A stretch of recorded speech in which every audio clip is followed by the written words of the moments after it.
我这里讲一个话题，就是英国。这个英国嘛，跟全世界一样，英国历史上有很多罪恶，包括奴隶制啊、殖民主义啊，什么什么这些，我们已经讲了几十年了。讲的这些东西也不错，因为我们讲的这些东西也不是我们发明的，都是人家自己说的，人家自己痛骂自己已经200年了，而且我觉得这个痛骂是非常珍贵的，因为没有这种痛骂就进步不了。今天西方的文明就是他们自我批判的结果。不过我觉得啊，这种批判传到像我们这些国家以后，或者像那个这个西方以外的这个地方去以后，会产生一个后果。其中一个后果就是在改革开放以前，我们就认为只有他们坏，而我们很好。那么到了改革以后，由于我们也在走他们的路啊，包括原始积累啊这些事情，我们现在也在用这个词，是吧？那么原始积累中产生的一些问题，然后我们就以前是只有他们坏，我们很好，是吧？当然我们也在搞原始积累以后，又出来一个说法，叫做他们也曾坏过啊。我们现在当然也有很多不好的地方，但是我们这些不好的地方都是难以避免的啊，因为他们也曾坏过啊。这个，我觉得这是个很有意思的现象。其实我觉得批判一切黑暗，包括批判西方的黑暗，我觉得都是非常有价值的。尤其是对于西方人而言，我刚才已经讲了，他们有他们今天的进步，都是200年来他们自我批判的结果。而且这个批判应该说左派是功不可没的，是吧？因为如果讲有什么左右的话，那么在这个问题上，左派当然肯定是更尖锐啊，包括以马克思为代表的那些马克思主义者，在批判资本主义，尤其是批判资本主义产生过程中的那些坏事而言，那是应该说是不遗余力的。不过我这里要讲啊，这个批判坏事可以有2个角度啊，一个角度就是所谓的批判坏事是要追求更好，是吧？还有一个角度就是批判坏事是批判他们的坏事是为了掩盖我们的坏事，或者批判他们的坏事是为了掩盖更坏的事情，就是包括他们曾经有过的更坏的事情，是吧？比如说批判近代，包括批判英国，是吧？批判英国的近代不但是为了有的时候是为了掩盖东方的一些那个更糟糕的事，有的时候甚至是为了掩盖西方在近代以前的一些更糟糕的事，是吧？所以我觉得这个包括在西方世界中的一些更糟糕的事，所以我觉得这2种批判呢，的确是应该分开来。那么如果要分开来，在方法论上，我觉得最重要的一点就是这种批判一定要有比较的眼光，是吧？在我们说我们有各种各样的缺点的时候，要跟他们比较；再说他们有各种各样的坏处的时候，也要跟其他国家也要跟那个类似的那种情况做比较。那么这个我觉得是一个很有意思的。其实在几年以前，大概在2018年以前，我跟一批人包括社科院的徐卫国，包括厦门大学的赵燕青，包括中山大学的罗平汉，什么什么等等等等，在网上曾经有过一个讨论就是讨论一开始是赵燕青教授有一个很著名的观点，这是他一贯的观点，认为顺差是推动工业化的第一动力，是吧？所以他说不发达国家千方百计的勒紧裤带大量出口，他说这是具有非常积极的意义的他说如果你不勒紧裤带大量出口，你就不能搞工业化，你就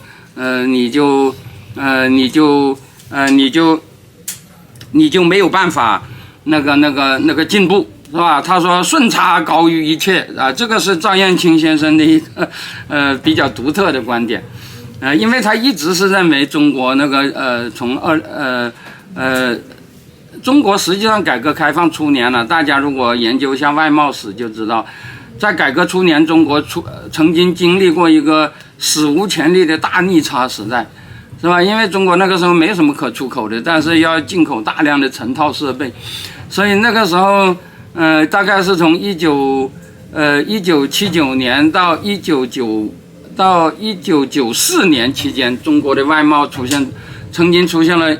那个连续几十年的连续十几年的大逆差，但是后来因为所谓的实行所谓的大进大出两头在外的那个政策，再加上中国的那个制造业逐渐兴起，那个劳动力啊什么各方面的有的人讲的低成本优势，我讲的低人权优势，逐渐兴起，然后。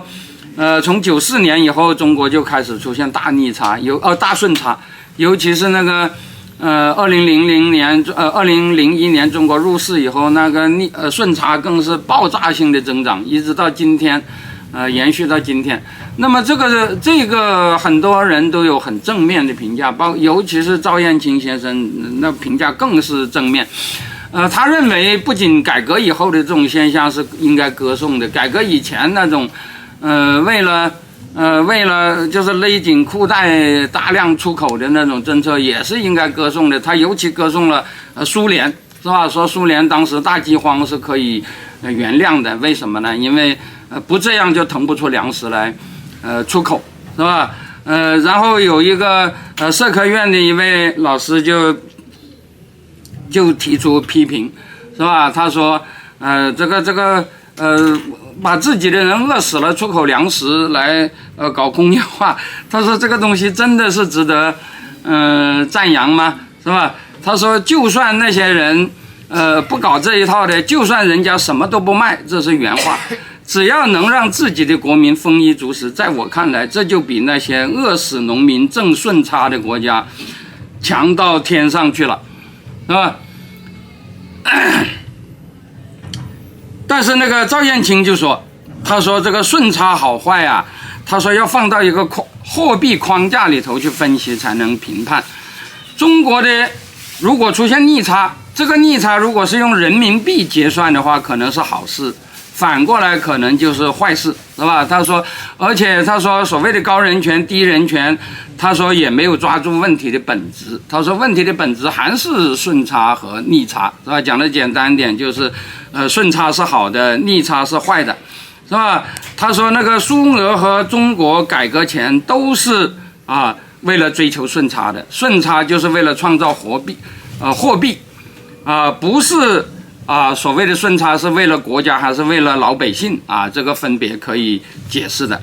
没有货币就不可能有分工老百姓也富不了，这是驳斥徐卫国的一个说法，是吧？徐卫国说那个出口是为了老百姓，而不是为了国家，是吧？他说如果出口导致老百姓的生活非常困难，他说这个还不如不出口，是吧？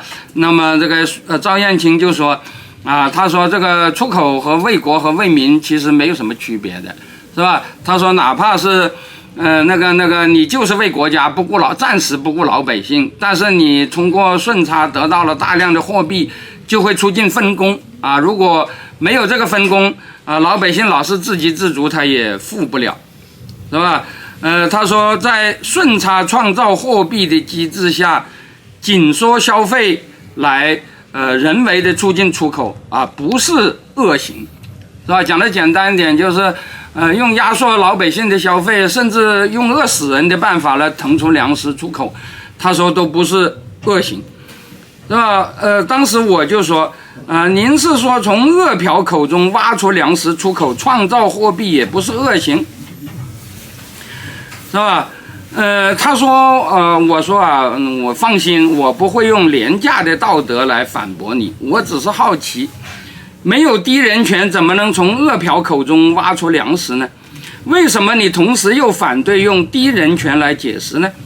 这个逻辑不是很矛盾吗？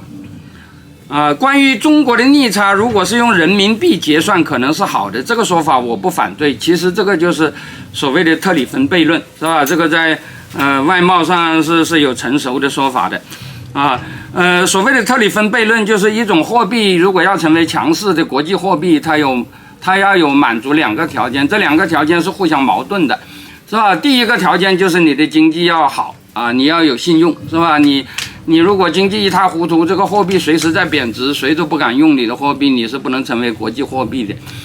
但是你的货币如果非常坚挺，是不是就能够成为国际货币呢？也不行的，是吧？因为就像黄金，它很确定，它很坚挺，我们都认为它靠得住。但是黄金能不能作为国际通货呢？也不行的，因为你持有黄金的机会很少，是吧？你没有黄金很好，但是你没有，是吧？你得不到，是吧？那个人民币现在也很坚挺啊，至少曾经很坚挺，是吧？但是你要当国际货币，就有个问题，人家怎么才能持有人民币呢？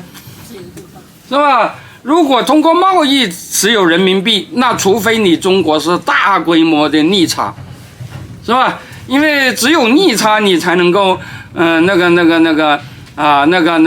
你进口大量的货币，你进口大量的商品，然后你用你的货币去跟别人换，就像现在的美国一样，是吧？美国就是买的多卖的少，所以他就用那个美元来支付逆差，结果搞得现在全世界的人都用美元，是吧？那个特里芬就说啊，他说如果你这个货币很坚挺，是吧？比如说欧元、日元当时都很坚挺，甚至比在80年代比美元更加坚挺，但是它承担不了美元的这个国际货币职能，甚至大家都在一边骂美国，一边在抢美元，是吧？这是为什么呢？就是因为大家手头都有美元，是吧？为什么大家手头都有美元呢？在二战以后的10年，主要是美国送的啊，就是通过那个马歇尔计划，到处大撒币啊，当然它都撒在民主国家了，然后这撒出来的币就转化为生产力，然后就可以进行自由的交换，是吧？但是到了70年代石油危机以后，就变成主要是靠逆差，是吧？就是那个美元，那个美国在贸易中有大量的逆差，所以就使得人人手中都有了美元，所以美元就成了。特里芬就当时说啊，他说这个由于这个逆差是用美元结算的，所以美元就成了强势货币。那个赵燕青也是这样说的，这个逻辑我倒是很清楚，是吧？他说如果中国将来那个人民币成了全世界都抢手的货币，那么那个时候我们再搞贸易逆差，他说那就很好，是吧？他说但是现在这个贸易是用美元结算的，我们就一定要顺差啊，绝不能。其实这个说法有个最大的问题，就是如果贸易用美元结算，你就一定要顺差，那人民币永远不能成为国际货币的，是吧？所以我说啊，其实根据特里芬的说法，人民币要成为国际货币，恰恰要以大量逆差为前提，而这又意味着要像今天美国那样高消费、过度消费，这与你提倡紧缩消费来促进出口的观点，难道不矛盾吗？是吧？那么这个关于这些结果争论就转到底紧缩出口。紧缩消费促进出口到底好不好，是吧？到底是不是人道，是吧？然后那个中山大学的梁平汉先生就说，他说那要顺差，不紧缩贸易怎么行啊，是吧？说那个西方国家也是一样嘛，是吧？说西方国家那个当年也是在紧缩消费啊，也是在勒紧裤带，是吧？说英国当时从那个有些情况看，他说当时英国的长期逆差如果是长期逆差的话，贵金属从哪里来呢？因为你逆差就要用贵金属来弥补嘛。难道有外国对英国投资吗？或者印度有黄金，还是黑奴贸易？是吧？他说英国当时不也是低人权优势吗？不然爱尔兰怎么会大饥荒呢？是吧？然后参与辩论的曹树基先生就说，爱尔兰饥荒是外国的饥荒啊，英国人并没有发生饥荒，这个当然是说不过去的。马上就有一位反驳说，爱尔兰当时就是英国的一部分，是吧？怎么能说那是外国的饥荒呢？是吧？我觉得这个反驳的确是很有力的，是吧？因为爱尔兰现在对于英国是外国啊，当然不管说外国就可以饥荒，这个当然也很不人道，是吧？但是如果要谈到本国的饥荒，那么爱尔兰当时的确是，就是那个时候还是大不列颠和爱尔兰联合王国，是吧？不是现在的这样的爱尔兰共和国，是吧？所以我说啊，这个东西啊，这的确是要讨论一下的，是吧？我当时说啊，你可以看看有关的著作。英国长期以来一直是用无形贸易和投资收益来抵充有形贸易逆差，来维持国际收支平衡的。这个的确是一个经济史的事实。因为英国啊，在整个工业化时期，它的贸易几乎都是逆差的，是吧？我这里讲的是有形贸易，就是说，英国虽然有强大的生产力，生产出大量的布啊，像我们看到的。那个兰开夏资本主义，它有非常强大的产能，但是这个产能造成一个问题，由于它这些产能，它需要大量的棉花，可是它织出来的布并不容易卖，是吧？至少中国就不买它的布，是吧？所以那个在很长一个时期，英国从中国进口大量的丝和茶，但是它的布在中国没什么人买。是吧？于是就英国就只要一开始是用白银来支付，后来就开始用鸦片什么，再开始后来鸦片也不行，是吧？那么最后这个顺差实际上一直维持到甲午战争以后，一直到中国开始工业化以后，出现资本货贸易了，中国才转为逆差的啊。包括49年以后也是一样，是吧？因为49年。以后中国出现逆差也是因为资本货贸易，就是那个改革开放以后的，中国大量进口他们的设备啊，才出现。本来在毛泽东时代，中国贸易也是顺差的，只不过这个顺差，很小，是吧？就是基本上没有什么意义，和我们现在的顺差不能相比。但是当时的中国也是顺差的，是吧？但是一改革，中国就出现大量逆差。是吧？然后有一位先生啊，就方少伟先生说那还不简单嘛？英国当年的银子，一是靠抢劫，二是靠鸦片，三是靠金融倒卖，是吧？那些人还说爱尔兰饥荒也是一种原始积累，是吧？我当时说啊。我说这个东西是要比较的。我说爱尔兰的饥荒是一种单一粮食作物土豆遭到毁灭性病害所致，这个就是天灾，人祸的成分应该说相对比较少。至于殖民地的低人权，那要看跟谁比，是吧？我觉得尤其对于英国来讲，一直有这个问题。以中国的租界而论，华人的人权肯定是低于英国人。这可以说是低人权，所以英国人该骂。但是中国的皇上虐待华人肯定超过英国人，所以华人喜欢拥入租界啊，这个也是没有问题的。最懂得这一点的不是别人，就是共产党，因为共产党在上海，在大城市里的活动，从来就不出租界啊，大家看一下党史就会知道。而且一旦他们被捕，最重要的应对就是多方活动，争取留在洋人的治外法权下，避免被引渡给中国政府。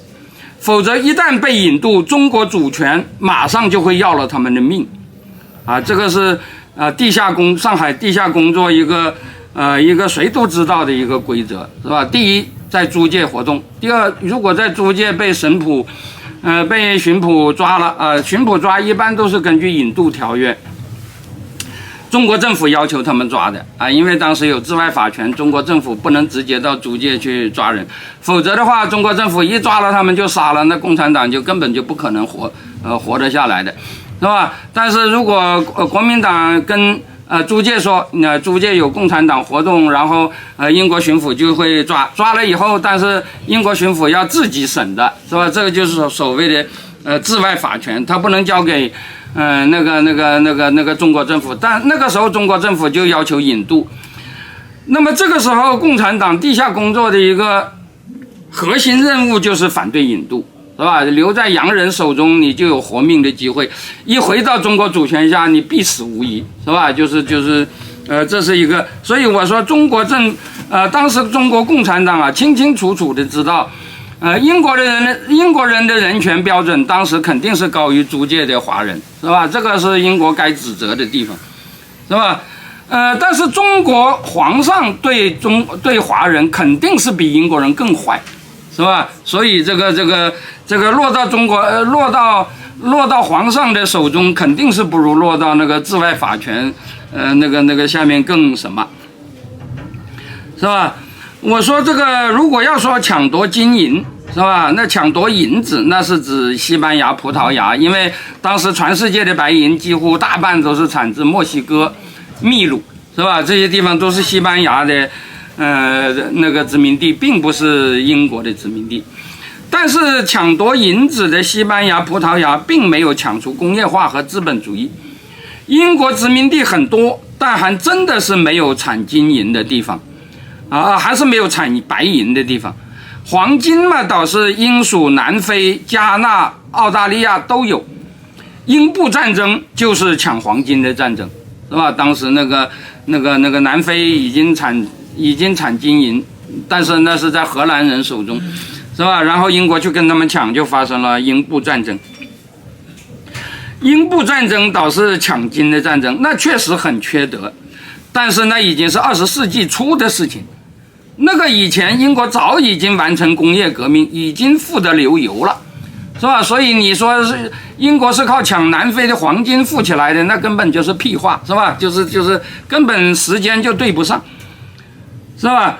关于鸦片，我的公号很快就会有文章。至于金融倒卖啊，我问方少伟说，我说你不会在国际经济往来中发明一个投机倒把罪吧？那个方少伟说，金融倒卖只是实证事实，用于说明进口购买力的一个来源，不涉及褒贬，是吧？我就说啊，我说殖民主义确实该骂，在反殖民的时候啊，就比如说现在英国人仍然仍然在统治我们，那我们怎么骂他都是可以的，是吧？而且骂他越厉害越好。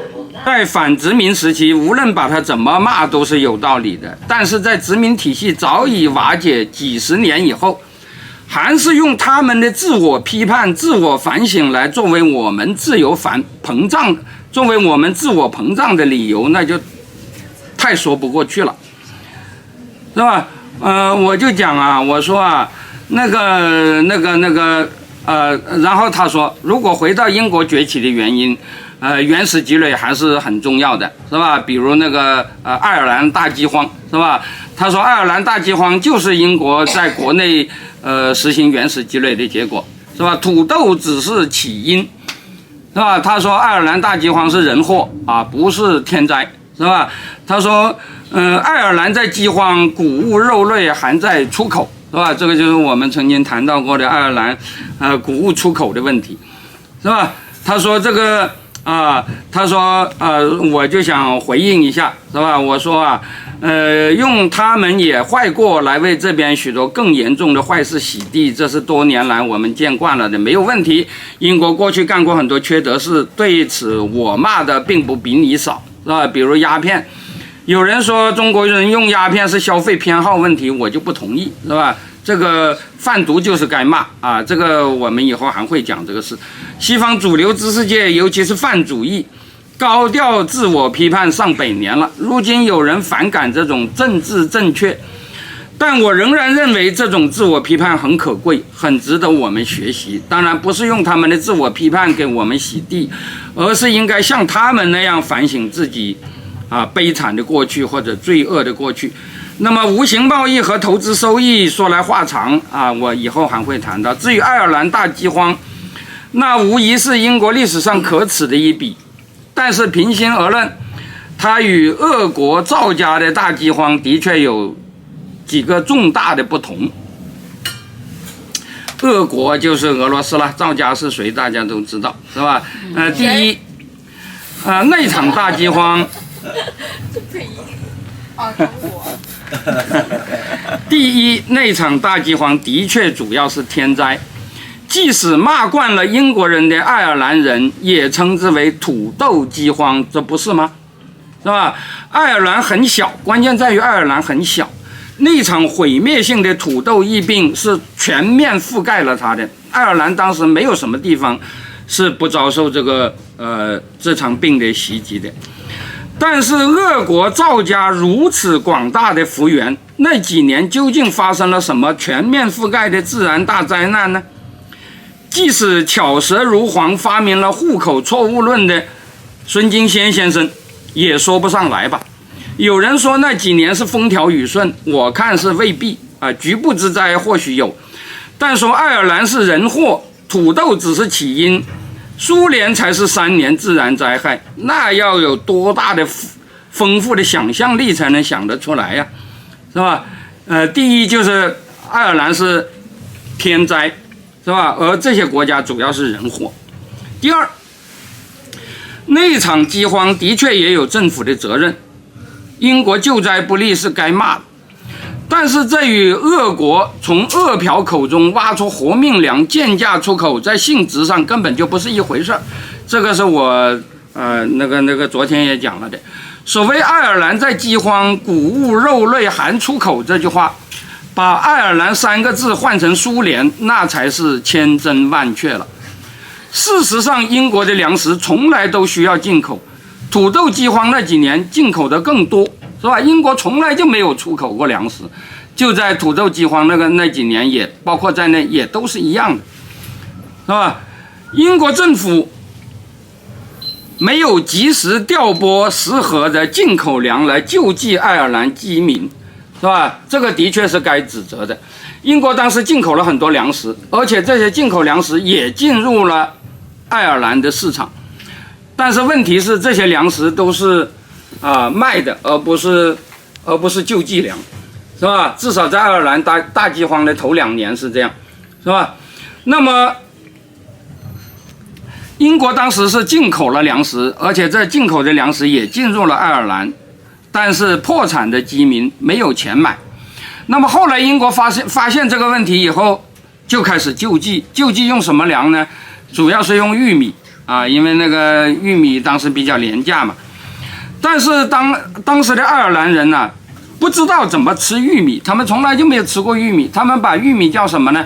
叫做皮尔的硫磺啊，因为玉米黄黄的，他们以前见过黄黄的东西就是硫磺，爱尔兰好像也出硫磺，他们把这种东西叫做皮尔的硫磺，他们不知道怎么吃，是吧？有的就到饿死了，手中拿着玉米还没吃呢，当时有这种现象的。那个英国人也没有去做工作去让他们知道这种东西怎么吃，是吧？当时当地人不知道怎么吃这种他们没有见过的皮尔的硫磺，这个当然也应该骂。但是英国毕竟没有反过来抢夺饥民的口粮贱卖给外国吧。还有一件事也使爱尔兰人耿耿于怀，那就是以往爱尔兰遭灾，英国都要严禁爱岛民间外卖食物，但是这一次政府没有下禁令，以至于岛上的一些大农庄仍然把粮食销往英格兰，这也是够缺德的。但是政府没有禁止民间粮食销售，和政府公然抢走民间粮食任人饿死，可以等量齐观吗？爱尔兰人听说过高征购吗？听说过反满产吗？听说过征粮工作队逐级拷打基层干部和农民，逼索偿粮？很多人还没有饿死就被打死逼死的这些事儿吗？第三，爱尔兰大饥荒造成大移民，如今海外爱尔兰人远多于爱尔兰国民，就是来自这个的。背井离乡逃荒当然是很悲惨，但是那里毕竟没有户口禁锢，不会发生封锁饥饿区、抓捕盲流、禁止逃荒、逼迫饥民就地饿死的事吧。第四，人类总是趋向于文明的。1840年代世界上和平时期的大饥荒并不是绝无仅有的，中国也发生过很多，当时世界上很多地方都发生过，因为饥荒在前近代是一个常见的事情，是吧？包括和平时代的饥荒也是常见的事情，是吧？1840年代，当时世界上无论就生产力还是就文明程度而言，都不可能跟今天相比。就是爱尔兰大饥荒也是发生在那个时候，是吧？爱尔兰发生过和平时期的大饥荒，世界上其他地方包括中国也发生过。但问题就是，苏联和中国的大饥荒是和平时代发生在20世纪30到60年代的，是吧？苏联30年代发生大饥荒，中国60年代发生大饥荒。还在和平时期没有大天灾的情况下发生这样骇人听闻的惨剧，除了这些国家，世界上哪些地方还有过呢？是吧？就是没有大规模天灾，没有战祸，而且时代是在20世纪30年代以后，是吧？你要说古代那个很难说，是吧？古代都是有的，是吧？人类总是趋向于文明的嘛，是吧？还在和平时期无天灾的条件下发生这种骇人听闻的惨剧，能拿历史上他们也坏过来洗地吗？第五，更重要的是，在爱尔兰大饥荒期间，就有大量抨击政府失策的声音能够发得出来，包括因为饥荒而要求摆脱英国的包括爱尔兰和英国都有这种舆论，当时叫做米歇尔主义，是吧？就是那个英国政府救灾不力，我们干脆就单干，是吧？这种我前面讲过，那个民主国家一般来讲要求独立都是属于言论自由的，是吧？但是事实上独立就要有很高的法律门槛，是吧？就要有很高的，那不是说你说独立就能独立的，但是你说独立的自由绝对也有。是吧？当时那个爱尔兰主张独立的那个声音叫做米歇尔主义，这个是在报纸上都可以公开发表的，是吧？包括因饥荒要求摆脱英国的米歇尔主义也没有被禁止。皮尔的保守党内阁因为处理饥荒不力，被骂得一塌糊涂，然后就辞职了。此后这场饥荒也一直是被舆论抨击的。今天在爱尔兰、英国和世界其他凡是有爱尔兰裔的地方，普遍都有大饥荒纪念馆、纪念碑和其他纪念设施。据说全球有100多个，我在波士顿就看过3处。可是苏联呢，在赫鲁晓夫解冻以前，谁敢抱怨一句话呢？谁为人祸负了责呢？谁见到过纪念碑呢？是吧？无怪乎俄国之后，赵家红色高棉和朝鲜类似的体制下，又一次一次的重演这种惨剧，是吧？我当时刚刚看过一本书，叫做《乌克兰和爱尔兰大饥荒比较研究》，那个作者有一句话说得很好：大饥荒在爱尔兰被骂了150多年，而在乌克兰体制变革前，它只能够是人所共知的秘密。其实谁都知道，但是这个是不能讲的，更不用说某地至今甚至连墓碑这样的著作都还是在被严禁的，是吧？然后那个先生就很不高兴，他说我只是骂英国在爱尔兰，我没有提到苏联和中国，是吧？为什么你一提到英国在爱尔兰的饥荒，就立刻开始分析和苏联、中国的异同？你是在给英国洗地吧？英国统治下的殖民地的饥荒很多了，即使没有征购、没有封锁，英国统治下的印度一样屡屡遭受饥荒。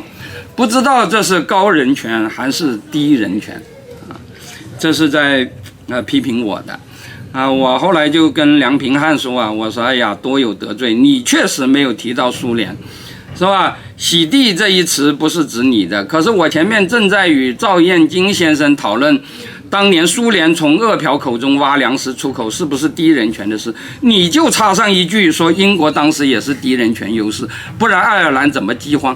你说我不能对比一下这两者吗？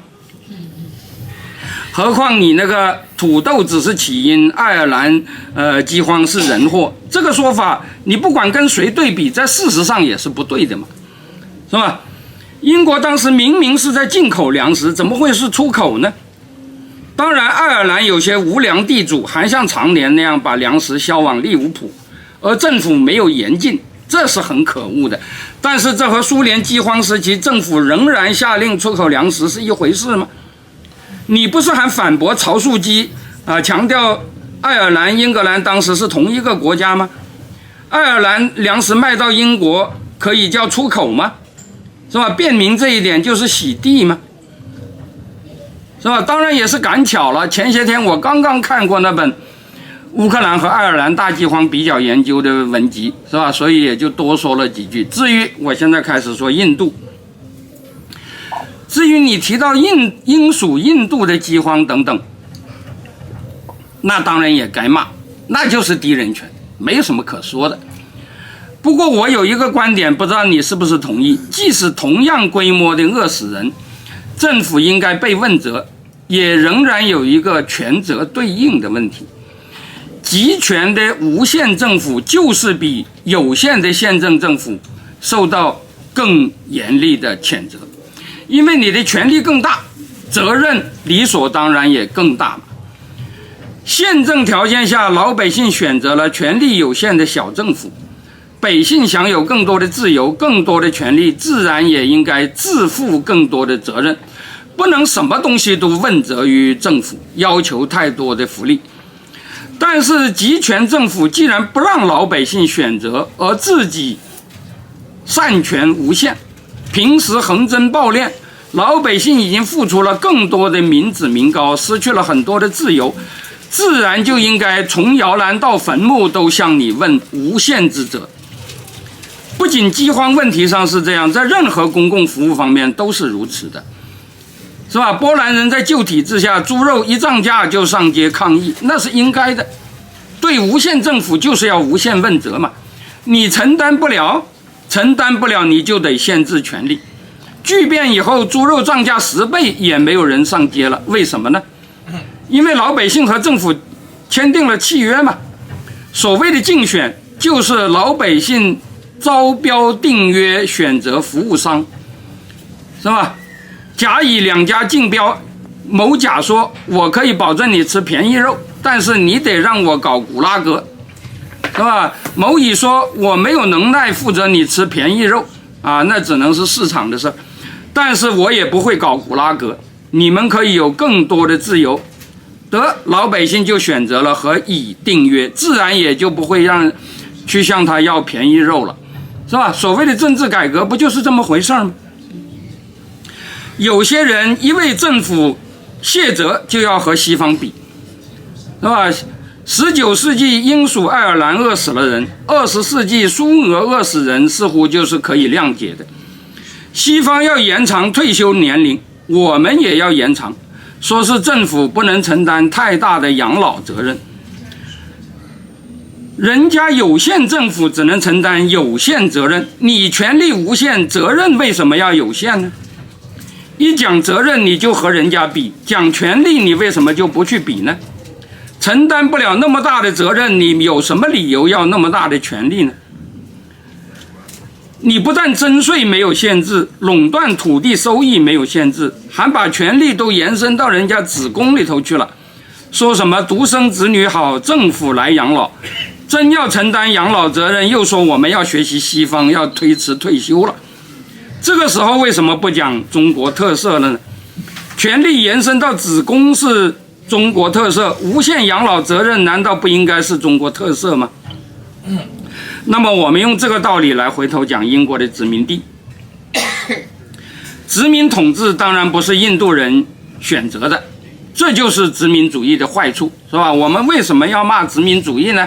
是吧？骂殖民主义不是因为殖民地统治的人是英国人，是吧？而是因为这个英国人还不是印度人选的，是吧？是他们打上门来的，是吧？所以在这一点上他们就该骂，是吧？如果是印度人自己选的，哪怕是外国人也无所谓，是吧？那个你比如说日本人就曾经当过秘鲁的总理，那个总统，是吧？就是那个藤森，是吧？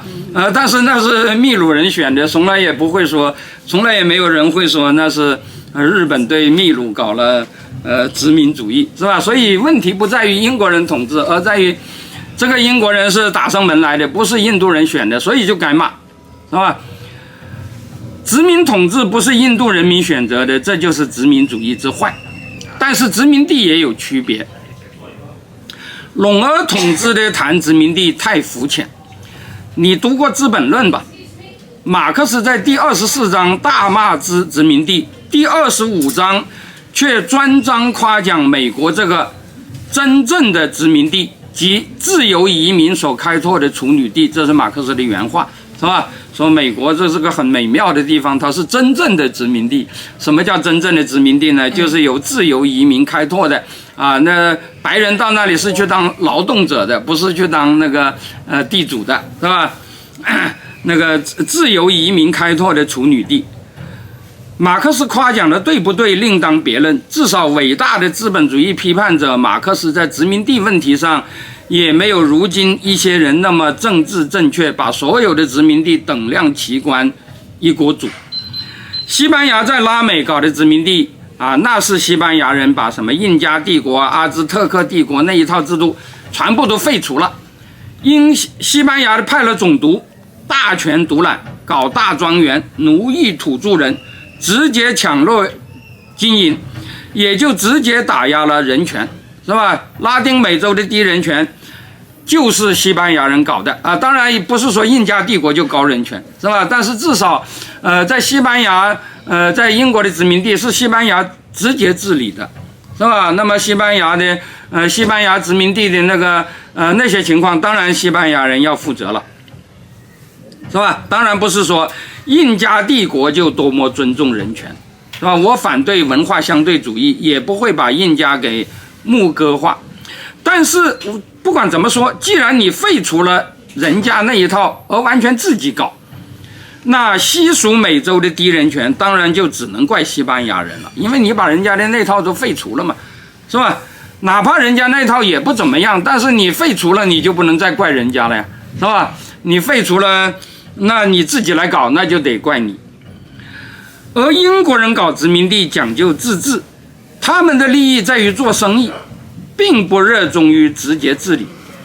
一些地方是东印度公司在管，更多的地方则什么土邦、土王、种姓制都保留着，他也不怎么搞庄园啊。英国在印度基本上没有直接搞什么自己去抓印度人来为他们劳动这种事情，他们在英国在印度没怎么搞的。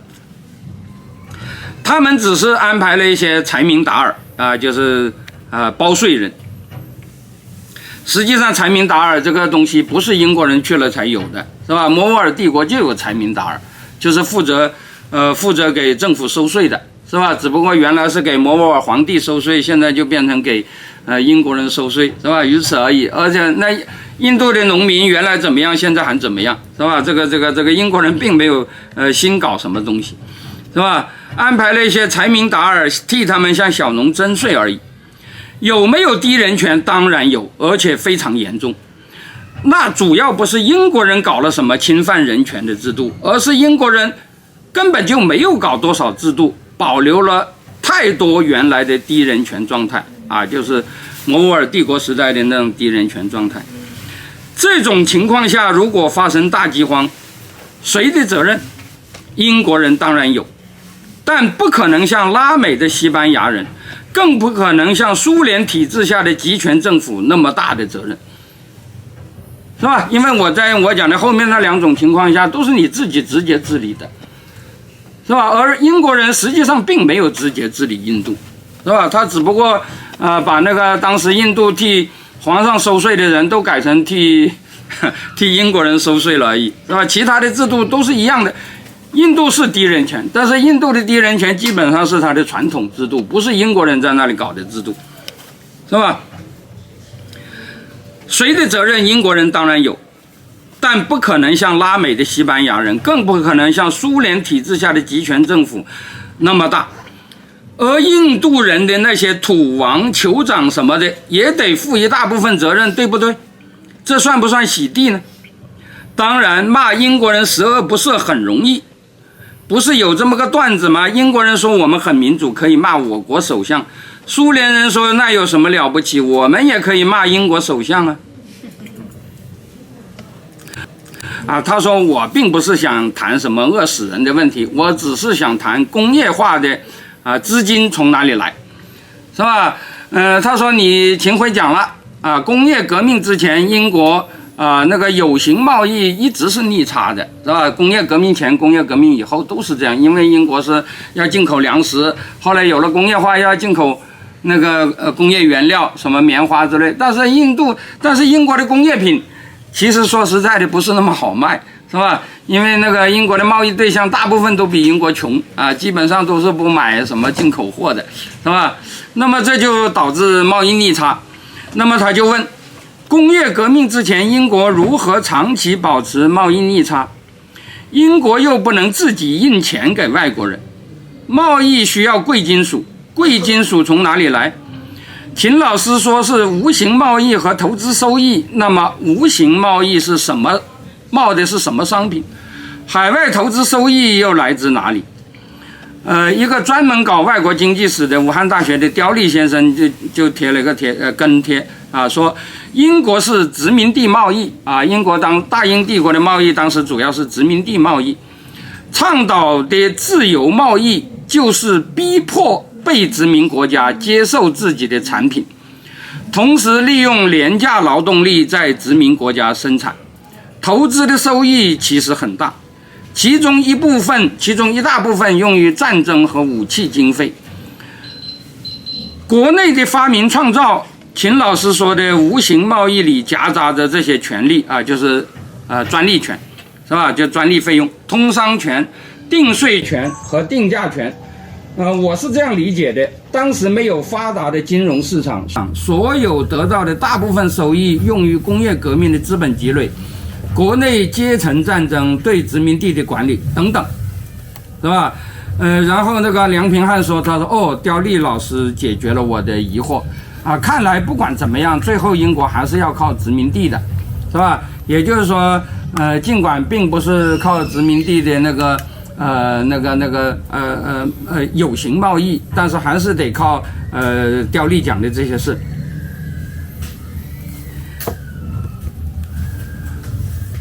那么我当时说我说哎呀，你们一问一答都是想当然。我本来这个系列有一篇要谈英国的，既然讲到这里了，就先讲几句。首先，梁老师问，工业革命之前，英国如何长期保持贸易逆差呢？刁老师的回答是，英国是殖民地贸易，从殖民地那里得到积累来搞工业革命，从殖民地取得白银来填补贸易逆差。其实工业革命前的殖民列强以西班牙、葡萄牙、荷兰为代表，英国当然是后来居上，但是工业革命的高潮大家都知道是以1771年的水利纺织厂的出现和1784年的瓦特发明蒸汽机为标志。工业革命高潮的这个时期，恰恰是英国殖民进程的低潮，是吧？我们知道，恰恰是在这个时候，英国最重要的殖民地就是北美，那个时候已经独立了，不再是英国的殖民地。澳洲当时英国人刚刚涉足，还根本就没有什么移民，是吧？所谓的殖民就是移民嘛，是吧？那个时候澳洲基本上是蛮荒之地，没有英国人的，是吧？英国人移居澳洲都是19世纪的事情，主要是最初都是流放犯人的，是吧？大家可能都知道。印度的殖民化过程刚刚开启，是吧？大家知道，在那个18世纪后期，英国人刚刚在孟加拉取得了那个据点，是吧？当时那个什么普拉塞战役还没有发生，是吧？印度还没有出现中国的鸦片战争那样的事儿，是吧？英国已经开始侵略印度，但是谈不上把印度整个拿下，是吧？那个非洲基本上还没有被英国染指，是吧？当时在非洲登陆的什么荷兰人、什么那个葡萄牙人，是吧？英国人还没有怎么染指非洲。那个时候，英国唯一重要的殖民地就是加拿大，那也还是人烟稀少，经济价值还没有显现的。当时的英国贸易逆差已经有，但是并不大，是在工业化以后，英国才大力扩展殖民地，成为日不落帝国，而同时也就产生了我刚才讲的英国的有形贸易持续的高逆差，是吧？也就是说，英国对殖民地的贸易其实也是有形贸易，其实也是逆差的。真正的问题是吧？你看看这个时间表，怎么谈得上英国靠殖民地搞工业革命来解决逆差问题呢？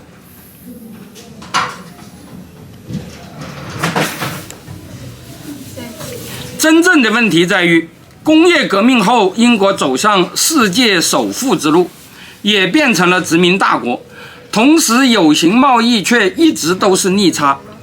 那么可以说，这个时候英国是殖民地贸易，并且用这个殖民地贸易来解决逆差吗？那么我们看看事实吧。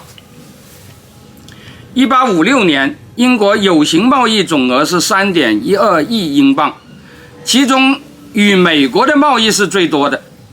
它和美国的贸易那个时候不能说是殖民地贸易了，是吧？因为1856年美国已经建国80多年了，是吧？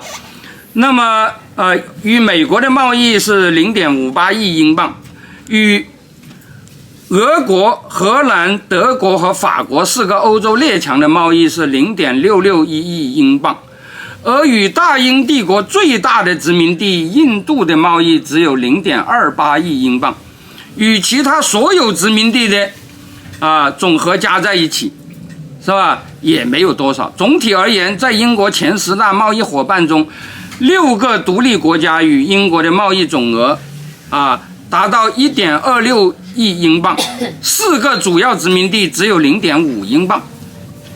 这怎么能说英国的贸易就是殖民地贸易呢？再看当年英国与列强美、俄、荷、法和殖民地印度、加拿大的贸易都是逆差，只有和列强德国和殖民地澳大利亚是顺差。也就是说，英国与列强也好，殖民地也好，贸易都是有顺差也有逆差，逆差多，顺差少，根本就看不出来从殖民地正顺差来弥补与其他国家逆差的那种迹象，根本就没这回事儿，是吧？英国不管是跟殖民地贸易还是跟独立国家，包括欧洲列强的贸易，都是逆差多，顺差少。那么英国是如何维持国际收支平衡的呢？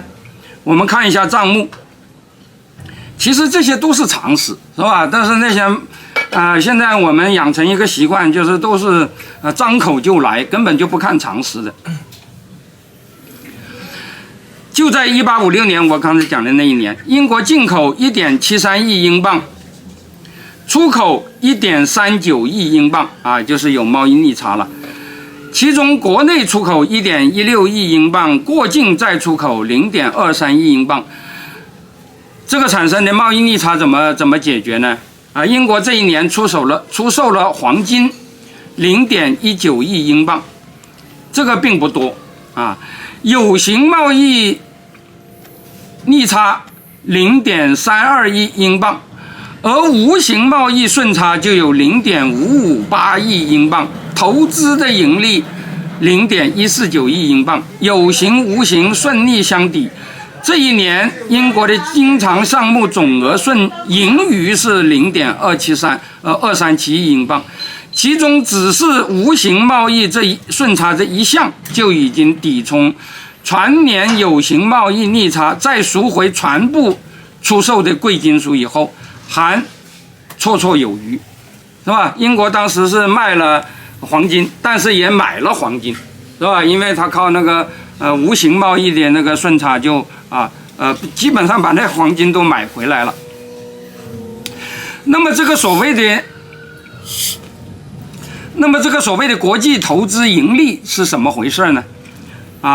这个国际投资盈利属于国际收支中的净赚部分，它的数额只有无形贸易逆差的1/4强，这其中就包括东印度公司这样的印度海外企业盈利，而这个东印度公司的利润就包括了鸦片贸易所赚的脏钱，数额不详。但是即使是这一笔鸦片贸易占整个公司的盈利啊，我们就算它是占这个盈利的大头，这个公司又占英国海外投资的大头，其实都未必是这样，是吧？但是它在英国整个国际收支平衡表上的分量也是很小的，是吧？都还达不到10%。显然，这个国际投资盈利都不是主要的，最主要的还是无形贸易顺差，是吧？无形贸易顺差才是这个时期英国弥补有形贸易逆差的主要手段。它包括刁利提到的国内发明创造，也就是知识产权的输出，以及船运收入啊，这是英国航运业的收入。英国那个商品贸易是逆差，但是航运业是基本上垄断，在世界上居于垄断地位的，是吧？这个物流收入不是属于有形贸易了，是吧？因为有形贸易只是算商品的嘛。那么以及船运收入、利润、利息、红利、保险金、手续费、佣金等，其中的利润、利息、红利不是直接指英资公司的海外利润等等本身，因为在统计账上，这些东西在当年的账户中都已经计入了投资盈利并没有单独列出来，而是指这些钱在汇兑融资中的收益，也就是方少伟讲的所谓的金融倒卖，实际上就是常规金融业务，是吧？金融是英国现在的一个主导产业。是吧？当年的英国制造业很发达，金融产业并没有那么抢眼，但是当年的金融产业也是很赚钱的。换句话说，无形贸易顺差主要来自物流运输收入、金融服务业收入和知识产权收入等等。与制造业相比，这些行业与殖民地的相关性应该说是更少。是吧？我这里讲的就是所谓的无形贸易的这几项，主要是针对欧洲列强的，是吧？不是针对殖民地的，是吧？我们只要看看下列基本事实就很清楚了。尽管与其说殖民化造就工业化，勿宁说工业化造就殖民化，是吧？不是英国通过殖民地很多，然后才搞出工业化，而是英国实现了工业化，它国家强大了，它才成为后期的殖民大国，是吧？大家知道，如果就前期而言，英国的海外殖民远远不如那个西普河，是吧？但是后来英国在19世纪后期就突飞猛进，就超过了这3个国家。但是那个时候英国工业化早已经完成了，是吧？所以英国是工业化促进了殖民化，不是殖民化促进了工业化的。是吧？那个我刚才讲的英国的无形贸易跟殖民地并没有多少关系，是吧？尽管与其说殖民化造就工业化，不如说工业化造就殖民化，但是英国殖民地最广的时期，基本也就是它的制造业在全国最强的时期，而在非殖民化的当代，英国已经没有殖民地了。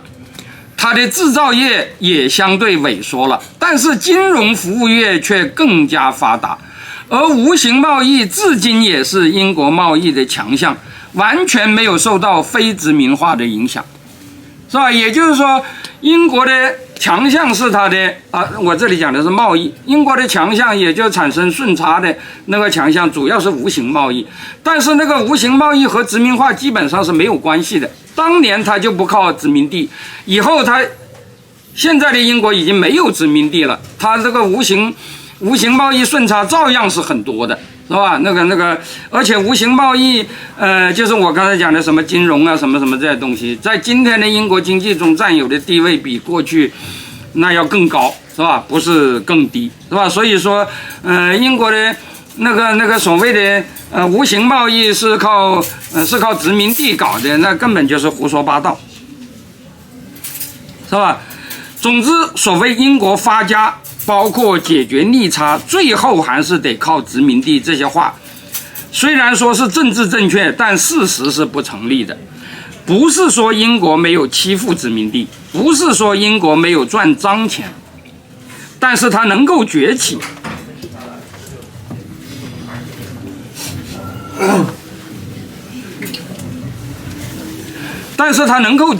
肯定不是主要靠这些。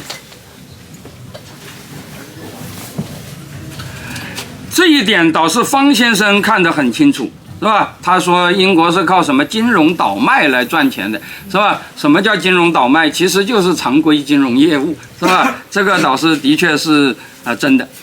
其实如果要说掠夺殖民地，西班牙、葡萄牙最厉害，但是他们都成了落后的老大帝国，而美国、德国、北欧诸国和瑞士等等，殖民地要么很少，要么干脆没有。至少与英国曾经的殖民帝国不可同日而语，但是他们的发达程度却都后来居上，都超越了英国。这怎么还能说工业化一定要靠殖民地呢？我们都知道很多殖民地的独立经历了流血，尤其是西班牙属的拉美各国，菲律宾、古巴基本上都是靠战争赢得独立的，是吧？法属的殖民地也是一样，阿尔及利亚、海地、印度支那各国等等，殖民地独立大部分是打出来的，他们的国父，比如玻利瓦尔、圣马丁、苏克雷、本贝拉、胡志明等等，都是战争英雄。但是英国这个曾经的日不落帝国属地，除了美国独立战争，除了华盛顿这么个战争英雄以外，几乎所有的殖民地都是在未经战争的情况下顺应独立潮流和平放弃的。他们的国父像甘地、珍娜、桑戈尔、肯亚塔这类都是太平绅士。如果殖民地就是他的命根子，英国人能够这样说丢就丢吗？这岂不是太高尚了吗？实际上，自私的约翰牛就是觉得只要有生意可做就行，没有殖民地如果可以做，也可以做生意，有没有就无所谓。而没有多少生意做的殖民地就像鸡肋其实丢了也无所谓，他们才会这么开明。当然，如果殖民地没有一点好处，英国当初也不会那么争取。其实像英国这样的商业帝国，不同于西班牙这样的骑士帝国，他们获取殖民地确实就是马克思在这里说的不错，是吧？为什么要有殖民地？就是要得到产品市场、原料产地以及延伸而来的投资场所，是吧？这就是那个所谓的马克思讲的殖民地的本质。但是这后来他们就发现，这三者后来不需要殖民地这种方式也能够得到，那么英国人也就接受了这个所谓的非殖民化。不过如果是要和非工业化地区包括中国，是吧？其实这个和独立不独立无关。你不管是殖民地也好，是独立国家也好，只要你是非工业化地区，如果你跟这些地区做贸易，通常碰到的一个问题就是原料产地好办因为他们的确有很多东西可卖，是吧？但是产品市场难找，因为那里没有买你产品的那些购买力，是吧？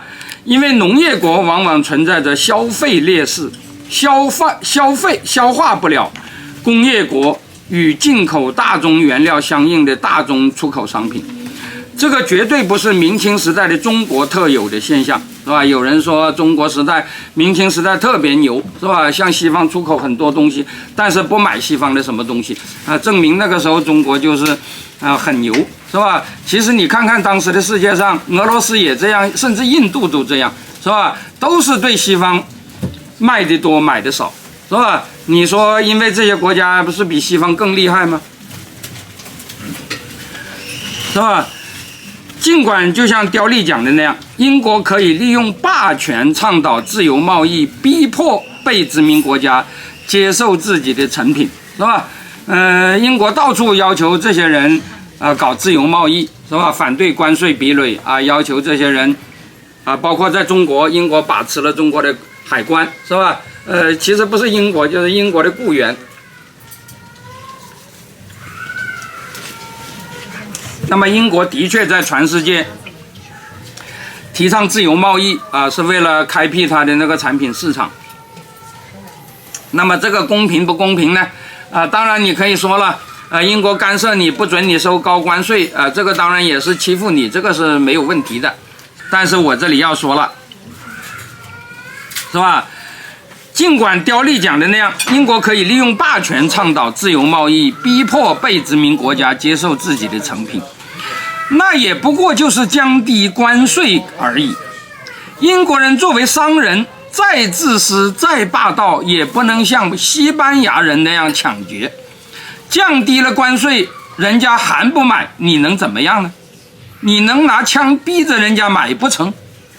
是吧？根本就没有的，就是低关税，中国也不买，是吧？就是这个样子，因为穷，是吧？讲的简单一点，就是这么回事，是吧？再缺德的一招，就是用鸦片这样买不起也得买的毒品去突破人家的购买力屏障，但这也只能收一时之效，因为人家就算禁毒失败，他还可以自己生产嘛，搞进口替代嘛，是吧？鸦片贸易最后在中国就是这个样子啊，中国人禁不了烟，但是中国人可以自己种鸦片，最后中国鸦片还出口了呢。